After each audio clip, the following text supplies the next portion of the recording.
சின்ன மருமகள் சீரியலோட upcoming episode என்னென்னு பார்க்கலாம். தமிழ்செல்வி ரொம்ப தெளிவாக அவங்களோட முடிவை இங்கே பதில் நோட்டீஸாக அனுப்புனதுனால அதை பார்த்துட்டு ராஜாங்க வீட்டில் உள்ள எல்லாரும் தமிழ்செல்வி மேலே ரொம்ப கோபமாக இருக்காங்க. அது மட்டும் இல்லாமல் சாவித்திரியும் இப்போ இந்த தமிழ்செல்வி எனக்கு பணம் வேண்டாம், எதுவுமே வேண்டான்னு சொன்னாலும் இந்த வீட்டுக்கு மருமகளாக வந்தால் எல்லா சொத்தையும் அனுபவிக்கலான்றதுக்காக தான் இப்படி ஒரு நோட்டீஸ் அனுப்பியிருக்கா அப்படின்னு ராஜாங்கத்துக்கு இன்னும் கோவத்தை அதிகப்படுத்துகிறாங்க. என்னதான் தமிழ்செல்வி செய்து மேலே கோவமாக இருந்தாலும் தன்னுடைய வாழ்க்கைக்காகவும் தன்னுடைய வாரிசுக்காகவும் இப்படி ஒரு தெளிவான முடிவெடுத்திருக்கா என் பேத்தி தமிழ்செல்வின்னு இங்கே அப்பத்தான் ரொம்ப சந்தோஷமாக இருக்கிறத பார்த்துட்டு மலரும் நிம்மதியாக இருக்காங்க. தமிழ்செல்வி காலேஜில் என்னெல்லாம் செய்கிறாங்கன்ற ஆதாரம் கிடைக்கிறதுக்காக காலேஜில் ஏற்பாடு பண்ணி வச்ச அந்த ஆளும் இங்கே தமிழ்செல்வி போகும்போதும் காலேஜில் ஃப்ரெண்ட்ஸ் கிட்ட பேசும்போதும் ஒவ்வொன்றையும் ஆதாரமாக இங்கே சாவித்திரி கிட்ட அனுப்பிக்கிட்டே இருக்கிறாங்க.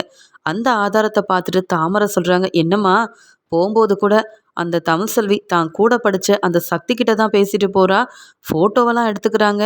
எனக்கு என்னவோ உண்மையாகவே சந்தேகமாக இருக்குமா, இந்த தமிழ்செல்வி கண்டிப்பாக சேதுவை விரும்பி கல்யாணம் பண்ணியிருக்க மாட்டா, இதெல்லாம் சேது பார்க்கணுமா அப்படின்னு சொல்ல, அதுக்கு தானே பணம் கொடுத்து ஒரு ஆளை ஏற்பாடு பண்ணி அங்கே வச்சுருக்கேன். இந்த ஆதாரத்தெல்லாம் பார்க்க பார்க்க சேதுவுக்கு ரொம்ப கோபம் வரணும். அப்புறம் சேது என்ன ஆனாலும் பரவாயில்ல, அங்கே சேது கூட தான் வாழ்வேன், சேதுவை விட்டு பிரிய மாட்டேன், என் வாரிசுக்கு இந்த வீட்டில் எல்லா உரிமையும் இருக்குன்னு தமிழ்செல்வியே வந்தாலும் சேதுவே வெளுத்து வாங்கி வெளியில் அனுப்பிடுவான். அப்படிலாம் நடக்கிறதுக்காக தானே இதெல்லாம் செஞ்சிட்ருக்கேன் தாமரை. உன் வாழ்க்கையை பற்றி நான் மட்டும் யோசிக்க மாட்டேன்னா, மனமேடையில் உட்காந்துருந்த ஒன்றை அங்கே அவமானப்படுத்தி நம்ம 2 பேரையும் வீட்டை விட்டு வெளியில் அனுப்பின தமிழ்செல்வி இந்த வீட்டில் சேது கூட சந்தோஷமாக வாழ்கிறதா? முடியவே முடியாது. நீ என் கூட வா அப்படின்னு சொல்லி சேதுவோட ரூமுக்கு மறுபடியும் ஆதாரத்தோட சாவித்திரி போக, அங்கே உடனே சேது எப்பயும் போல எந்த வேலையும் செய்யாமல் ட்ரிங்க்ஸ் பண்ணிக்கிட்டே உட்காந்துட்ருக்காரு.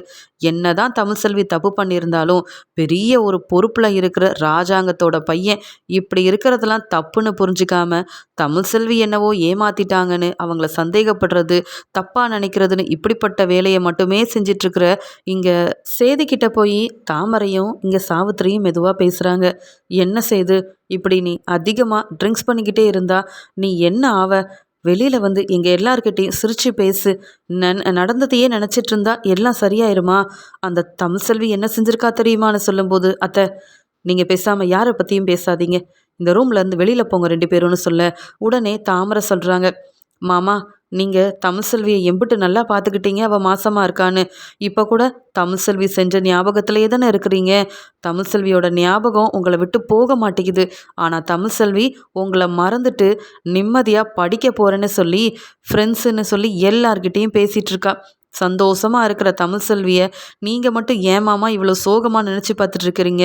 அது மட்டுமா, தமிழ்செல்வி உங்கள் கூட தான் வாழ போகிறேன்னு சொல்லி அவளுக்கு எல்லா உரிமையும் வேணும்னு நீங்கள் அனுப்பின அந்த நோட்டீஸ்க்கு பதில் நோட்டீஸ் அனுப்பி நம்ம குடும்பத்தை ரொம்ப அவமானப்படுத்திட்டா. பணத்தை வாங்கிக்கிட்டு அவள் உங்களை விட்டு பிரிஞ்சு போவான்னு நாங்கள் எல்லாரும் நினச்சோம். ஆனால் தமிழ்செல்வி உங்களை விட்டு பிரிஞ்சு போகவே மாட்டா போல. மறுபடியும் தமிழ்செல்வி இந்த வீட்டுக்கு வந்தால் உங்கள் நிலமை என்ன ஆகுமோன்னு தெரியலன்னு தான் சோகத்தில் உங்களை பார்த்து பேசிட்டு போகலாமேன்னு வந்தேன். நீங்கள் என்னடானா இப்படி எப்போ பார்த்தாலும் யாரையும் நினைக்காம உங்கள் அப்பாவை பற்றி கூட யோசிக்காமல் ட்ரிங்க்ஸ் பண்ணிக்கிட்டே இருந்தால் நல்லதா மாமா அப்படின்னு இங்கே சேதுவை பார்த்து ரொம்பவே நல்ல விதமாக அக்கறையாக பேசுகிற மாதிரி அங்கே நடிச்சிட்ருக்குறாங்க தாமரை.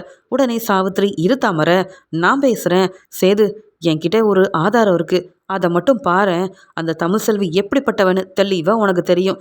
ஏற்கனவே நான் காமிச்சதெல்லாம் உனக்கு ஞாபகத்தில் இருக்கும்ல, அந்த ஆதாரத்தை விட இதை பார்த்தா நீ நல்லா புரிஞ்சுப்ப அப்படின்னு சொல்லிட்டு காலேஜுக்கு போகும்போது அங்கே தமிழ்செல்வி தான் கூட படித்த அந்த சக்தின்ற பையன்கிட்ட பேசிட்டு போகிறது, அவங்க வந்து ஃபோட்டோ எடுத்துக்கிறதுன்னு எல்லாத்தையுமே காமிக்கும்போது இதை பார்த்துட்டு சேதுவுக்கு அவ்வளோ கோபம் வருது.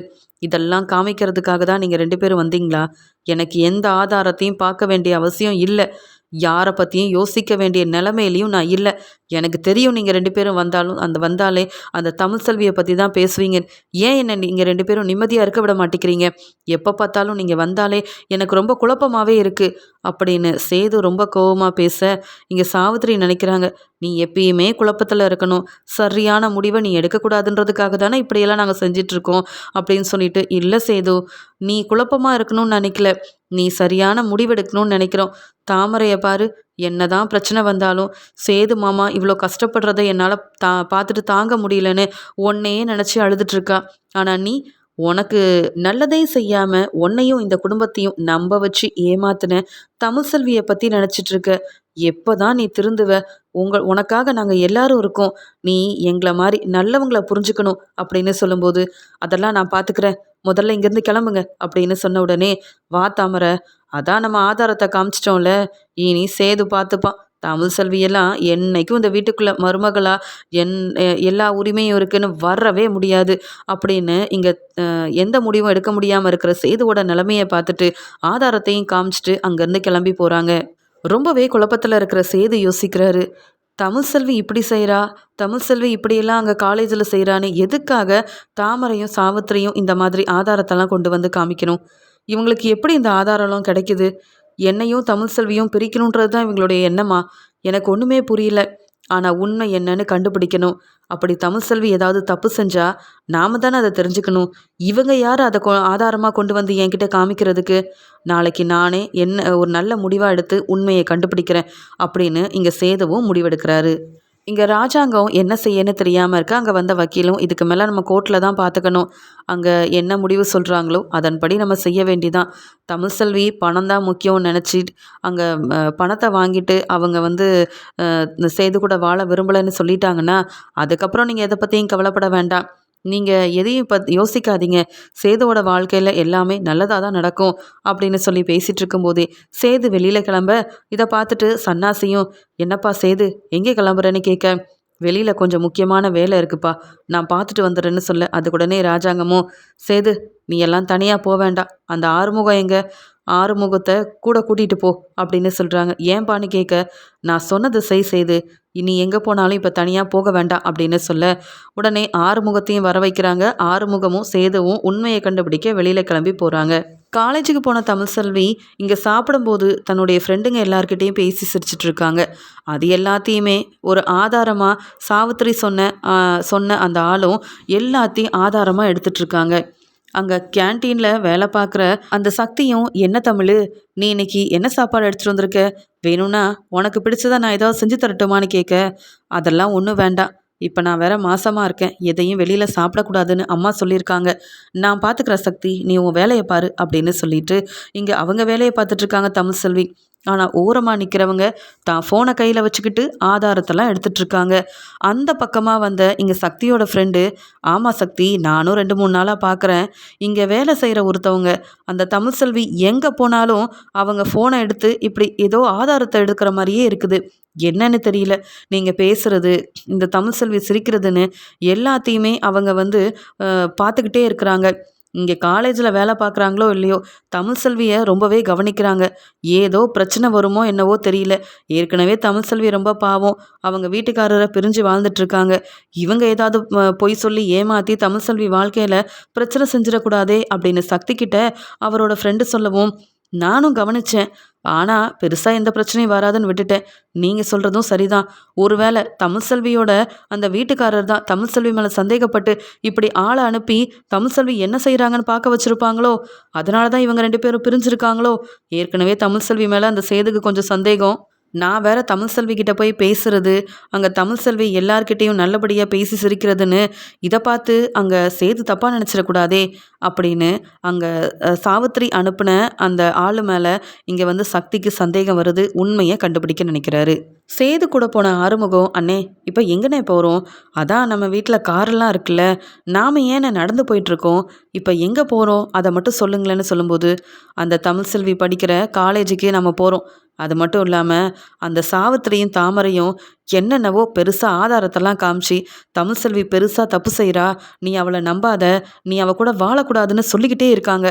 எனக்கு என்னவோ அவங்க சொல்கிறத நம்ப முடியல, நம்பாமையும் இருக்க முடியல, உண்மை என்னன்னு தெரிஞ்சுக்கணும்னு நினைக்கிறேன் அப்படின்னு சொல்ல, உடனே ஆறுமுகம் சிரிச்சுக்கிட்டே, என்னென்ன நீங்கள் தமிழ்செல்வி மேலேயா சந்தேகப்படுறீங்க, அதுவும் உங்கள் அத்தை தாமரைன்னு, இவங்களா உங்களுக்கு நல்லது செய்வாங்க, தமிழ்செல்வியை பற்றி தப்பாக பேசி உங்களையும் தமிழ்செல்வியவும் பிரிக்கணும் தானே நினைப்பாங்க, அப்படி தானே அவங்க நடக்காத ஒரு பிரச்சனையை நடந்ததா சொல்லி நீங்கள் தான் தப்பு செஞ்சீங்கன்னு தாமரை போய் சொல்லலை, அப்போ கூட தமிழ்செல்வி தானே உங்களுக்கு உதவி செஞ்சு உண்மை என்னன்னு நிரூபித்தாங்க, வீட்டில் எல்லாரும் உங்கள் மேலே சந்தேகப்பட்டப்ப தமிழ் கூட இருந்தாங்களே, இப்போ நீங்களே தமிழ் செல்வியை சந்தேகப்பட்டா எப்படின்னு?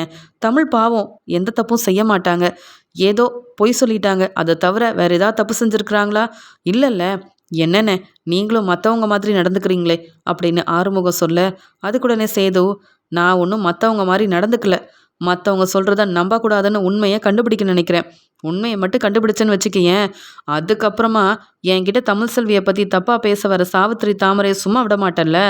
அவங்க செஞ்ச தப்பு என்னன்னு புரிஞ்சுக்கிட்டு அவங்களுக்கு சரியான பதில் கொடுக்க முடியும்ல. எப்போ பார்த்தாலும் எனக்கு ரொம்ப குழப்பம் வர்றதுக்கு காரணமே அந்த என் சாவித்திரியும் தாமரையும் தான். அதனால தான் வந்தேன். இதில் என்ன தப்பு இருக்குது? நீ அமைதியாரு அப்படின்னு சொல்லிடுறாரு செய்து. தமிழ்செல்விக்கு தெரியாமல் அவங்க போகும்போதும் வரும்போதும் என் காலேஜுக்குள்ளே கூட இங்கே வந்து சேது யாருக்குமே தெரியாமல் கவனிக்க ஆரம்பிக்கும்போது அங்கே தமிழ்செல்வி அவங்க ஃப்ரெண்டுக்கிட்ட மட்டும் பேசுகிறத கவனிக்கிறாங்க. மற்றபடி தமிழ்செல்வி பெருசாக எந்த தப்பும் செய்யலைன்றது இங்கே சேதுவுக்கு ரொம்ப தெளிவாக தெரிய வருது. உடனே ஆறுமுகம், பார்த்தீங்களானே யாரை போய் சந்தேகப்பட்டுட்டீங்க? நம்ம தமிழ்செல்வியவா? நீங்கள் செய்கிறது ரொம்ப தப்புன்னு இன்னைக்கு பார்த்தோம்ல. தமிழ்செல்வி யார்கிட்டையாவது தேவையில்லாமல் பேசுனாங்களா? இல்லையே. அவங்க ஃப்ரெண்டுங்க கிட்ட பேசுறது இதெல்லாம் நடக்கிறது தானேண்ணே. அவங்க வேற மாசமாக இருக்காங்க. நீங்கள் தமிழ்செல்வியை பக்கத்தில் வச்சு கவனிக்கலனாலும் பரவாயில்ல, இப்படி சந்தேகப்படாதீங்கண்ணே அப்படின்னு ஆறுமுகம் சொல்கிறாரு. அப்போ சேதுக்கு புரிய வருது, உண்மைதான். மற்றவங்க தமிழ்செல்வியை தப்பாக பேசுகிறதெல்லாம் நினச்சிக்கிட்டு நானும் தமிழை ரொம்ப தப்பாக புரிஞ்சுக்கிட்டேன். அப்படி நினைக்கும் போது தான் தமிழ்செல்வி எங்கெல்லாம் போகிறாங்களோ பின்னாடி ஃபோனோட அந்த சாவித்திரி ஏற்பாடு பண்ண அந்த ஆளும் போகிறத கவனிக்கிறாங்க. இவங்க யாரு? அப்போ சாவித்திரியும் தாமரையும் என்கிட்ட காட்டின அந்த வீடியோ ஆதாரத்தை அனுப்புகிறதே இவங்க தான் போல. இவங்களை வெளுத்து வாங்கினா இனி தமிழ்செல்விக்கு எந்த பிரச்சனையும் வராது. சாவித்திரியும் என்கிட்ட வந்து தமிழ்செல்வியை பற்றி தப்பாக பேச மாட்டாங்க. இவங்க இந்த பிரச்சனைக்கெல்லாம் காரணம் இவங்க தான் ஆறுமுகம். உண்மையை கண்டுபிடிக்கிறதுக்காக வந்தேன், தெரிஞ்சுக்கிட்டேன் பாத்தியா அப்படின்னு சொல்கிறாங்க. அண்ணே, இவங்கள சும்மா விடாதீங்கண்ணே. இங்கே காலேஜில் வேலை பார்க்க வராங்களா இல்லை தமிழ்செல்வி என்ன செய்கிறாங்கன்னு பார்க்க வராங்களா? என்ன தான் சாவித்திரி பணம் கொடுத்தாலும் இப்படி செய்கிறதுலாம் தப்பு தானே. அந்த தாமரையும் சாவித்திரியும் சொன்ன எல்லாத்தையும் நம்பிக்கிட்டு நீங்களும் உண்மையை கண்டுபிடிக்காமல் இருந்திருந்தா எம்பிட்டு பெரிய பிரச்சனையாக இருக்கும். முதல்ல இவங்களை வெளுத்து வாங்கணுனே அப்படின்னு சொல்லிட்டு அங்கே தமிழ்செல்வி எங்கே போகிறாங்கன்னு பின்னாடியே இவங்க போயிட்டு இருக்கும்போது ஆறுமுகமும் சேதுவும் வந்து நிற்கிறத பார்த்துட்டு, ஐயா நீங்களான்னு கேட்குறாங்க. நான் தான். என்ன செய்கிற நீ அப்படின்னு கேட்கும்போது, அது ஒன்றும் இல்லையா, நான் ஏன் வேலையை தான் பார்க்குறேன்னு சொல்ல, நீ உன் வேலையை பார்க்கல, சாவித்திரி சொன்ன வேலையை பார்த்துட்ருக்க. இதுக்காக தான் இங்கே வந்தியா? வேலை செய்கிற மாதிரி நடிக்கிறியான்னு கேட்குறாங்க. ஐயா என்னை விட்டுருங்கய்யா, நான் வேணா உண்மையை சொல்லிடுறேன் அப்படின்னு சொல்லும்போது, நீ உண்மையை சொல்லலைன்னா நீ எதுக்காக வந்திருக்கன்றதை கண்டுபிடிக்கிறதுக்கு உன்னை போலீஸில் மாட்டி விட்டுருவேன். நீ அந்த சாவித்திரி தாமரையை காப்பாற்றணும்னு பொய் சொன்னாலும் நான் உன்னை சும்மா விட போகிறதில்ல அப்படின்னு சொல்கிறாங்க சேது. அதே சமயம் அங்கே வந்த சக்தியும், அண்ணே நீங்களா? நீங்கள் என்னென்ன இப்படி தூரம் வந்திருக்கிறீங்க? தமிழ்செல்வியை பார்க்க வந்தீங்களான்னு கேட்க, நீ போய் உன் வேலையை பாரு. உன்னால தான் என் வாழ்க்கையில் நான் தலை குனிஞ்சு நிற்கிறேன். உன்னால தான் பிரச்சனையே அப்படின்னு சொல்லும்போது, அண்ணே நான் என்னென்ன தப்பு பண்ணேன்னு கேட்க, உடனே ஆறுமுகமும், ஏப்பா நீ உன் வேலையை பார்த்துட்டு இருக்க வேண்டியதானே. அதென்ன இப்போ தமிழ்செல்விக்கு கல்யாணமானது தெரிஞ்சிருந்தோம் உன் ஃப்ரெண்ட்ஸ் கிட்டலாம் நான் முன்னாடி தமிழ்செல்வியை விரும்பிட்டு இருந்தேன், என்ன சேது கல்யாணம் பண்ணிட்டு போயிட்டான்னு நீ சொன்ன எல்லா ஆதாரமும் எங்ககிட்ட இருக்குது. இந்த இவங்க தான் இங்கே வேலை செய்கிற மாதிரி நீங்கள் தமிழ்செல்வி கிட்ட பேசுகிறதுன்னு எல்லாத்தையும் எங்கள் வீட்டில் உள்ளவங்களுக்கு அனுப்பிட்டு இருக்காங்க. இதெல்லாம் உனக்கு தேவையா? பாவம் தமிழ்செல்வி எந்த தப்பும் செய்யாமல் நீ பேசின அந்த ஆதாரத்தெல்லாம் பார்த்துக்கிட்டு இங்கே சேதுவும் ரொம்பவே குழப்பத்தில் இருக்க போய் தான் உண்மையை கண்டுபிடிக்கிறதுக்கு நாங்கள் அம்புட்டு தூரம் வந்திருக்கோம். நீ என்னடானா எதுக்கு வந்தீங்கன்னு கேள்வி கேட்குற? உன் வேலையை மட்டும் பார்க்க மாட்டியா? என்ன தான் தமிழ்செல்வி கூட நீ படிச்சிருந்தாலும் இப்போ எதுக்காக தமிழ்செல்வியை பற்றி உன் ஃப்ரெண்டுக்கிட்ட அப்படிலாம் பேசின? இப்பையும் நீ அதே ஒரு எண்ணத்தில் தான் இருக்கிறியான்னு ஆறுமுகம் ரொம்ப கோபமாக கேட்க, அண்ணே இல்லைண்ணே இல்லைண்ணே, நானும் இவங்க மேலே தான் சந்தேகப்பட்டேன். தமிழ்செல்வி போகிற இடத்துக்கெலாம் இவங்க பின்னாடியே வருவாங்க. இவங்க கிட்ட எப்பயுமே ஒரு ஃபோன் இருக்கும். அதெல்லாம் நான் சந்தேகப்பட்டேன். ஆனால் நீங்கள் உண்மையை கண்டுபிடிச்சிட்டிங்கண்ணே. என்ன தான் தமிழ்செல்வி மேலே உங்களுக்கு கோபம் இருந்தாலும் மற்றவங்க தமிழ்செல்வியை தப்பாக பேசுகிறத உங்களால் தாங்கிக்க முடியலல்ல. பார்க்க சந்தோஷமாக இருக்குண்ணே. நீங்களும் தமிழ்செல்வியும் பிரிஞ்சிருக்கிறதா கேள்விப்பட்டேன். நீங்கள் 2 பேரும் ஒன்று சேர்ந்து வாழணும். மற்றபடி முன்னாடி உள்ள நினப்பெல்லாம் எனக்கு இப்போ இல்லைண்ணே. தமிழ்செல்வி மேலே மாசமாக இருக்கும்போது தமிழ்செல்வி சந்தோஷமாக இருக்கணும்னு தான் நான் நினைப்பேன். என்னை தப்பாக நினைக்காதீங்கண்ணே, என்னையும் சந்தேகப்படாதீங்கண்ணே. தமிழ்செல்வியை பற்றி உங்களுக்கு தெரியும்ல, தமிழ்செல்வி தப்பு செய்வாளா என்னன்னு கேட்கும்போது சேது உடனே, இன்னொரு தடவை தமிழ்செல்வி கிட்ட நீ பேசின அவ்வளவுதான், நான்லாம் பார்த்துட்டு சும்மா இருக்க மாட்டேன். நீ போய் கேன்டீனில் உன் வேலையை பாரு. இவங்களை என்ன செய்யணும்னு நான் பார்த்துக்கிறேன். அதான் உண்மை என்னன்னு தெரிஞ்சிருச்சுல்ல. அந்த சாவித்திரி திட்டம் போட்டு என் அப்பா சம்பாதிச்ச பணத்தை கொடுத்து இப்படி வீண் செலவு செஞ்சு ஏற்பாடெல்லாம் செஞ்சிட்டு இருக்கிறாங்கல்ல. ஆமாம், யார் சொல்லி இதெல்லாம் செஞ்சேன்னு தெளிவாக நீயே சொல்கிறியான்னு கேட்க, அந்த சாவித்திரி அம்மாவும் தாமரையும் தானே. அவங்க நீங்களும் தமிழ்செல்வியும் ஒன்று சேர்ந்துடக்கூடாதுன்றதுக்காக தமிழை பற்றி அவங்க காலேஜில் என்னென்ன செய்கிறாங்கன்னு தெரிஞ்சுக்கணும்னு நினச்சி அவங்க பேசுகிறது சிரிக்கிறதுன்னு எல்லாத்தையுமே அந்த வீடியோ ஆதாரமாக எடுத்து அனுப்ப சொன்னாங்க. அப்படி செஞ்சால் நான் கேட்ட பணத்தெல்லாம் தரேன்னாங்க. எனக்கும் குடும்பம் இருக்குது, நான் ரொம்ப கஷ்டப்பட்டுட்ருக்கேன், அதனால் பணத்துக்கு ஆசைப்பட்டு தானே இப்படி செஞ்சுட்டேன் அப்படின்னு சொல்லி மன்னிப்பு கேட்குறாங்க. அதுக்குடனே இங்கே சேதுவும், இந்த தப்பு தான் செஞ்சியா, இல்லை அந்த சாவித்திரியும் தாமரையும் சொல்லி வேற என்னெல்லாம் செஞ்ச அப்படின்னு கேட்க, அண்ணே எனக்கு வேற எதுவும் தெரியாது, ஆனால் தமிழ்செல்வி காலேஜுக்கு படிக்க வரும்போது அவங்க காலேஜில் சேரக்கூடாதுன்னு பணத்தை யாரையோ எடுக்க சொன்னது கூட இந்த சாவித்திரி தான். ஏன் தெரியுமா?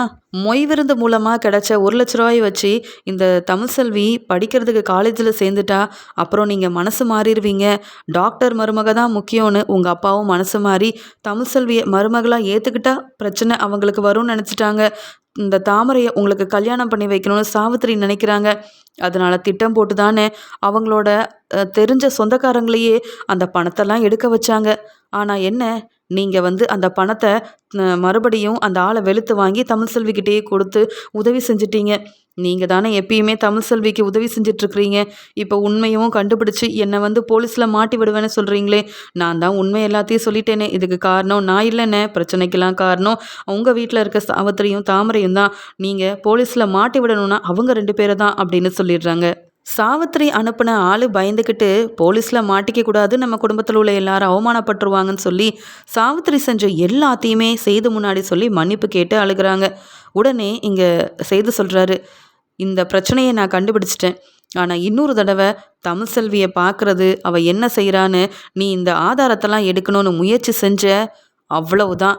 நீயும் நிம்மதியாக இருக்க முடியாது, உன் குடும்பத்தில் உள்ள எல்லாரும் தலை குனிஞ்சு நிற்கிற மாதிரி செஞ்சுருவேன். உனக்கு வேற வேலை இல்லை. பணம் கொடுத்தாங்கன்னா அவங்க தான் தப்பு செய்ய சொல்கிறாங்களே, முடியாதுன்னு சொல்ல வேண்டிதானே. பணத்துக்கு ஆசைப்பட்டு என் வாழ்க்கையில் நீ ஏன் பிரச்சனை செய்கிற? அப்படியே கிளம்பி போயிரு. அது மட்டும் இல்லை, சாவித்திரி தாமரையை பற்றி போலீஸ்கிட்ட நடந்த எல்லாத்தையும் நீ தான் சொல்லணும், புரியுதில்ல?